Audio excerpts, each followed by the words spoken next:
محرم الحرام کی آمد کے ساتھ ہی عشرہ مجالس عزا کا سلسلہ شروع ہو گیا۔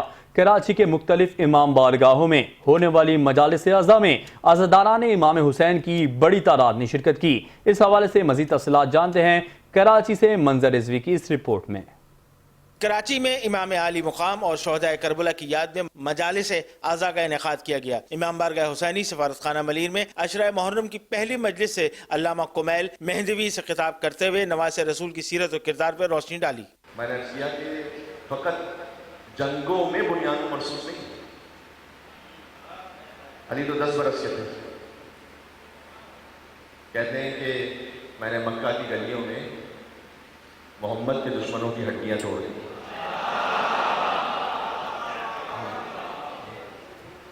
اس کی تفصیل ایک مقام پہ سنا کر آ رہا ہوں، میں مختصر کر کے آگے بڑھوں گا۔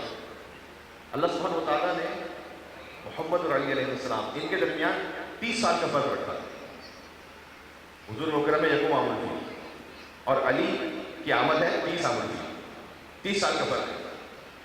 تو جب حضور مکرم کی آمد ہوئی نا عام الفیل، وہ ہاتھی والا سال، الم تر کیف فعل ربک باصحاب الفیل، جب اللہ نے کھائے ہوئے بھوس کی طرح بنا دیا۔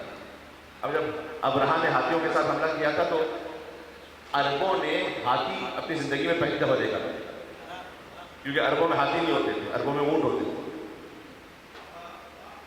تو چونکہ اونٹ ہوتے تھے لہٰذا انہوں نے پہلی مرتبہ ہاتھی جیسے جانور کو دیکھا تھا۔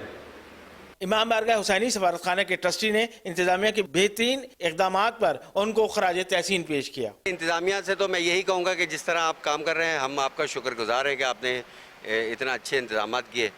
ساری چاہے وہ رینجرز ہو، چاہے پولیس ہو یا قانون نافذ کرنے والے۔ مجلس کے اختتام پر نوحہ خوانی بھی کی گئی۔